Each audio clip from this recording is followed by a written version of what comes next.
Hello నమస్తే, welcome to SVS7 TV channel. ఈరోజు మనతో ఉన్నారు ప్రముఖ ఆధ్యాత్మిక గురువు మరియు సత్యం స్వామి ఫౌండేషన్ చైర్మన్ శ్రీ సత్యం స్వామి గారు. వెల్కమ్ టు మై షో స్వామి. హర హర మహాదేవ్, శంభో శంకర. స్వామి, ఈ మధ్యలో చూస్తున్నాము చాలా మంది వివాదానికి దారి తీసేది ఏంటంటే దేవుళ్ళది వివాదంలోకి తీసుకొస్తున్నారు ప్రతి ఒక్కరు. దాంట్లో ఎప్పటి నుండో కూడా మహారాష్ట్రలో కొలువై ఉన్న సాయిబాబా టెంపుల్ గురించి చాలామంది ఈ మధ్యలో భక్తులు వేరే వేరే రాష్ట్రాల్లో వచ్చింది ఈ వివాదము, మరియు తెలుగు రాష్ట్రాల్లో కూడా ఈ మధ్యలో బాగా పాకుతుంది. చాలామంది కూడా అంటే ఆ సాయిబాబా అని చెప్పి ఫేమస్ అవ్వడానికా లేకపోతే ఏదో కానీ ఆయన మీద విమర్శలు చాలా వస్తున్నాయి. అసలు నిజంగా దాని గురించి అడుగుదామని ఈరోజు మిమ్మల్ని ఇక్కడికి పిలవడం జరిగింది. ఇంకోసారి మీకు స్వాగతం పలుతూ, అసలు సాయిబాబా అనే అతను దేవుడేనా?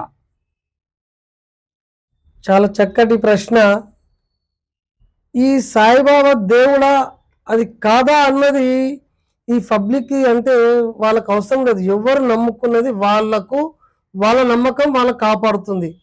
దేవుడు అనేవాడు ఎప్పుడు డైరెక్ట్గా కిరీటాలు పెట్టుకొని త్రిశూలాలు పట్టుకొని మెడల పాములు వేసుకొని రాడు. ఇలా మానవ రూపంలోనే దేవుడు వస్తుంటాడు. అదే విధంగా మానవ రూపంలో వచ్చిన ఒక భగవంతుడే ఈ సాయిబాబా. 100కు 100% ఆయన దేవుడే.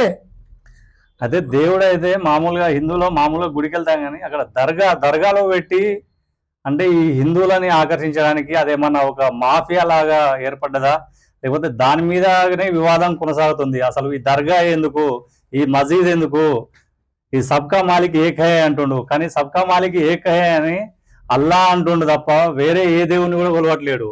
అంటే మన హిందూ సాంప్రదాయంలో తీసుకుంటే ఒక శివుడు, ఒక పార్వతీదేవి, ఒక ఆది దేవతగా దుర్గామాతను కొలుసుకుంటాము, ఇటు విష్ణుమూర్తి, బ్రహ్మ. కాకపోతే సబ్కా మాలిక్ ఏకై అని ఓన్లీ అల్లాని మాత్రమే కొలుస్తున్నాడు. అసలు ఈ దర్గాకే పోవాలి, దర్గాకు పోయి మొక్కాలి అనేది దాని మీదనే అసలు ఈరోజు వివాదం అనేది కొనసాగుతుంది. దీనిపై మీ వివరణ. అయితే నీ క్వశ్చన్లోనే రాంగ్ ఉన్నది. ఎందుకు అంటే ఆయన అల్లానే కొలుస్తున్నాడు అని నువ్వు ఎట్లా చెప్పగలుగుతావు? ఆయనకు సీతారాములు అంటే చాలా ఇష్టము.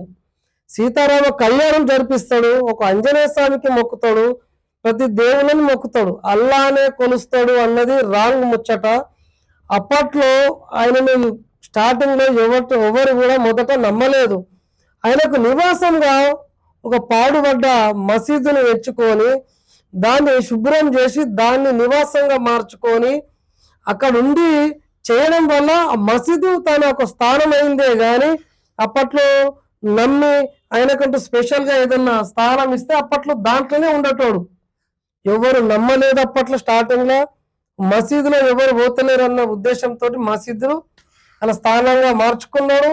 ఇక రెండవ విషయం వస్తే సబ్కా మాలిక్ ఏకే అన్నాడు అంటున్నావు కదా, అది నిజము.